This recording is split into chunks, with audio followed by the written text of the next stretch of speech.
Just about everyone shares information online these days, so it's no surprise that websites already know a lot about us. But can the information we make public reveal stuff we'd rather keep private? Well, yeah. In fact, businesses and governments are already figuring out how the internet can read your mind. You only need to reveal a little bit of data for modern software to be able to paint a surprisingly detailed picture of your life. Take your location, for example. Only 6% of Facebook users publish their address. That's not a lot, but researchers have shown that 6% is enough to locate about 2/3 of all Facebook users to within 40 kilometers, just by identifying where most of a person's friends live. But that's not all.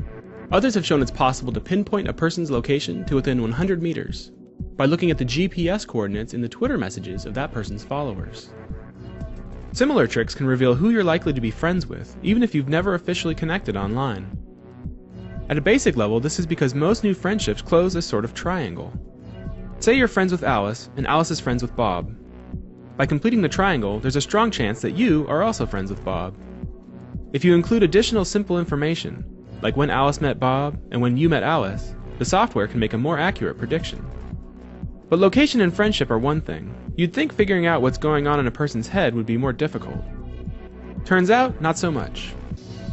How about personality? Well, the language you use online reveals more than you might think. For example, people who score highly on personality tests as being agreeable tend to use the words you and your more often than other people.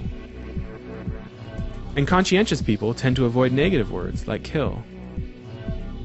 Experiments have shown that quirks like these, when combined, can predict how a person will score on a personality test to within 10%. At first glance, these mind-reading algorithms might seem scary. But with almost 1 out of every 8 people alive today on Facebook, having your data online is a fact of modern life. And besides, these algorithms can be used for good things, like identifying medical conditions or recommending a good spot for lunch. With more control over how companies can use our information, we should be able to enjoy the benefits of online life, as long as we understand that a little bit of data can go a long way.